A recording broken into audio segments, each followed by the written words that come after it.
back to our data, but right now let's speak to Dr. Kwame Isasanti, who is Senior Lecturer at the University of Ghana. Doc, good afternoon to you. Thank you so much for joining us here on our live coverage of the NDC's formal presentation of Professor Naana Agyemang as his running mate. Listen, what do you think the strategy is here for John Dramani Mahama in retaining Prof?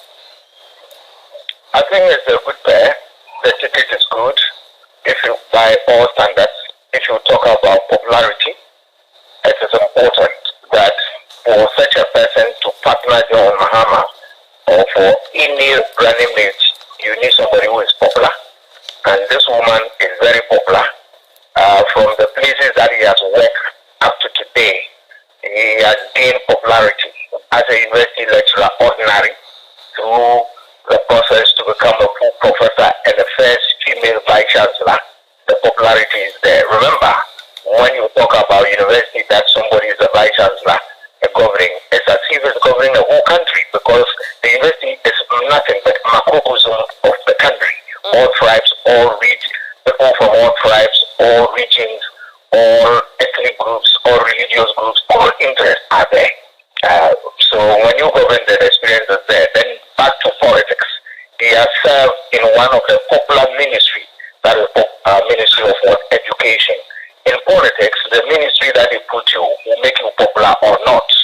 And if you look at what Ministry of Education, it's one of the ministries that can make people popular, in the sense that in every home, almost every home, there's somebody who is in education at the basic or middle level or tertiary level. So whoever is at the ministry doing stuff and are robbing of people, your name is a household name in there. Then within the party itself, the woman has demonstrated that she is popular and all that. That is why they pick her for the first time and then paraded her throughout the nook and cranny of this country.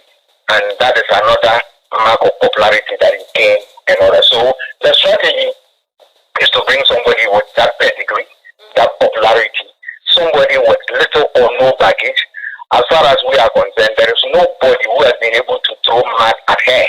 People are just talking ugly noises that we hear here and there. But the real issue about whether he's corrupt, whether he has done something untoward, nobody has been able to raise a finger. This tells you about an impeccable record. And of course, we are talking about somebody who also comes from what? Different constituencies. You need, that strategy is good. You need somebody from different constituencies. What are the different constituencies? Apart from her natural home constituency, which is Central Region, one of the kingmakers of this country, you are talking about the fact that people in the gender group are hailing such an appointment, because we have very few women in such high positions, or few women who are given the opportunity to serve at that national level. So once you get somebody who has gone through the mill academically, professionally and all that, and he has been selected, hey, gender groups are interested in that. And you are talking about academics. Yes, the full-time scholar and the rest of them. You talk about what? The rank and file, who are what? Following her as a mother, as a grandmother, as a parent, as a shining example for the youth and the rest of them. And of course, you pick somebody like this, the best strategy also is that you are not picking any ordinary person, but somebody who can step into the shoes of the president if the president is incapable of continuing his tenure of office. And this woman, by all standards, qualifies.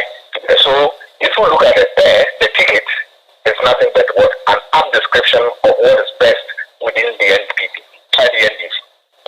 I see, Doc. I'd also like us to keep in mind that this will be the second time on the ticket with John Dramani Mahama. And these things that you have said about her were the same things that were said in 2020. Unfortunately, the ticket lost. Now, going into the 2024 elections, obviously the strategy would have to switch just a little bit, perhaps.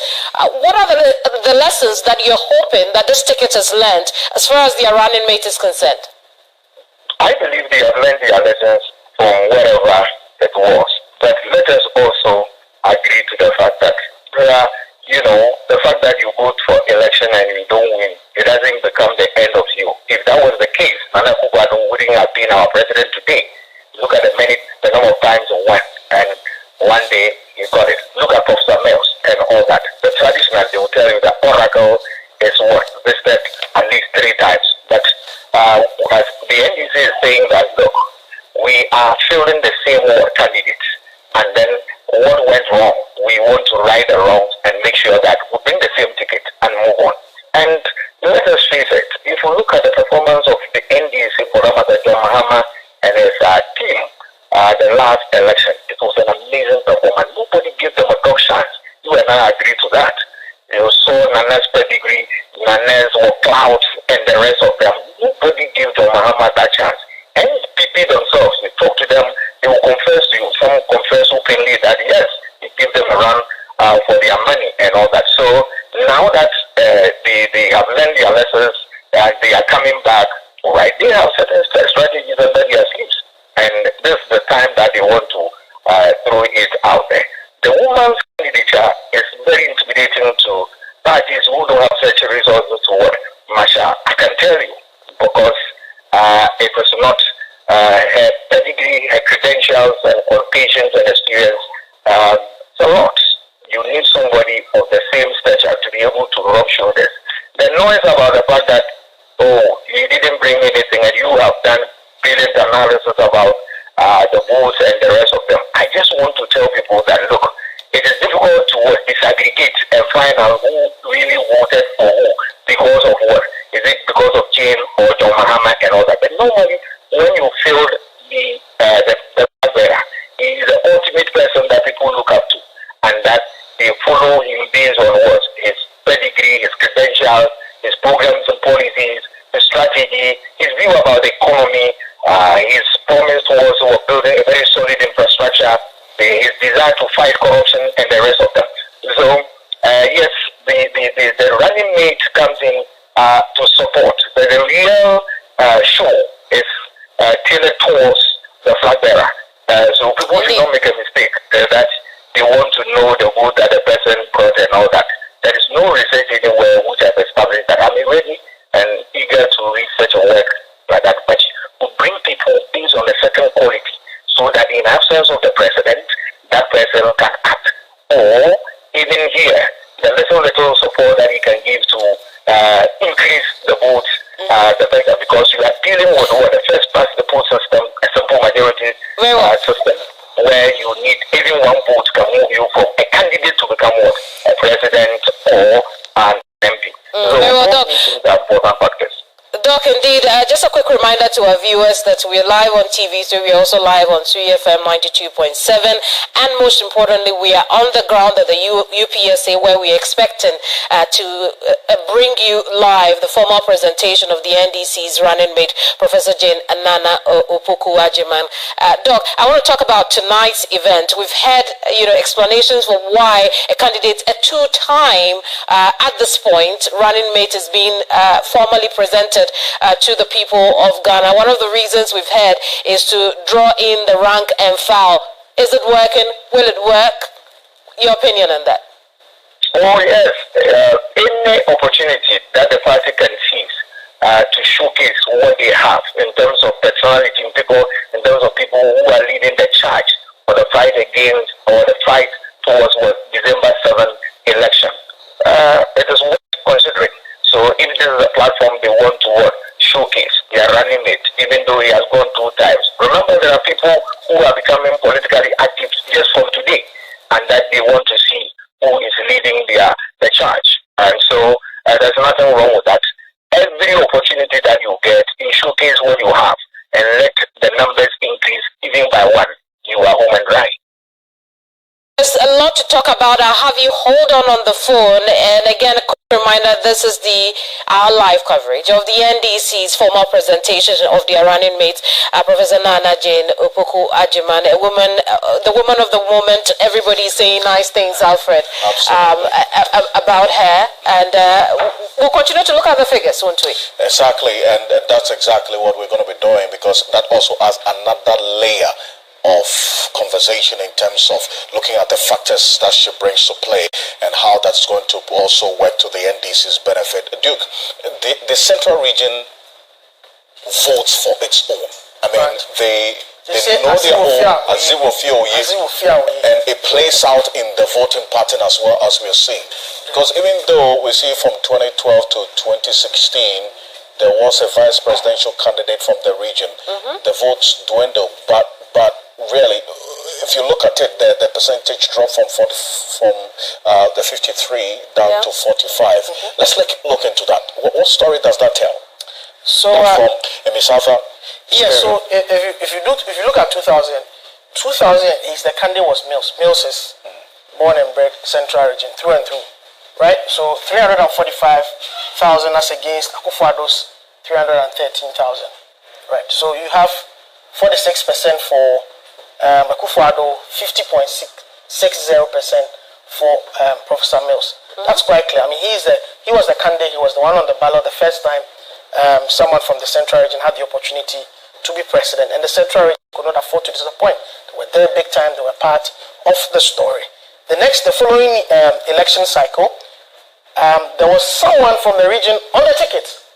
Not the main person, number 2, Emisafa, was there. 412,000 votes, right? As against 353,000 from Emisafa, okay, and from Akufo-Addo, sorry. So 45%, he got that, and then 52 goes up the percentages, and the numbers also go up. Of course, we also take cognizance of the fact that as population size increases, voter numbers increase, the votes that you need to garner also increases, or the valid vote cast also increases. So all of those factors and dynamics come to play. Now 2016 seems to be the oddity, really, because the candidate was Akufo-Addo, 496,668, and then the John Mahama and Emisafa, from the gains they made in 2012, dropped to 405,000, still within by some thousands, within the 400,000 margin area. That's right. But still reduces. But then you see the gain here, very huge, from 353,000 to 496,000. Generally there was that fatigue, the 8-year candidate fatigue with our parties, which the MPP is trying to break to do. So they have couched a campaign message around breaking the 8. That is also there too. You look at the fact that 2012 there was this whole buzz around President Mills, the fact that the Central Region has lost an icon. So the NDC deliberately, of course, political strategy, very, very important. Try not to get the Central Region off the ticket when you look at that. So there was Emisafa who was also there. Right. The whole issue about sympathy votes, whipping up all those sentiments and the rest. You can see that it played a major role, but that was not there. That factor again was lacking in 2016. And then you look at against the whole national groundswell in 2016, the president won for over Akufo-Addo won by over a million votes when you look at the gap and the whole groundswell from the coast constituencies that the MPP had not won before they won in that election. So the 2016 election was an election that had a mind of its own, if you like. And then we come to 2020, even though, so there's an appreciation of votes here from the 400,000 area or realm to 500,000, 524,000 for that matter. But the issue that many find when you talk about the discussion around Naana's nomination is the fact that despite her being on it, not staying true for the second time running, or for the third time, if you like, the NDC had lost the Central Region, even though you had an indigene on the ticket. But what we fail to appreciate, or what a lot of people fail to appreciate, is the fact that the votes went up. And for the very first time, it wasn't even within the 400,000 area, but had gone up to 524,000, coupled with the fact that there was an increase in the number of seats of the NDC in the Central Region. And for that, if she's given scorn for that, she should also be given credit for the appreciation of the numbers. And gentlemen, I don't know if you see what I see with the data here. It would appear that the Central Region, the data we are sharing now reiterates the point that the Central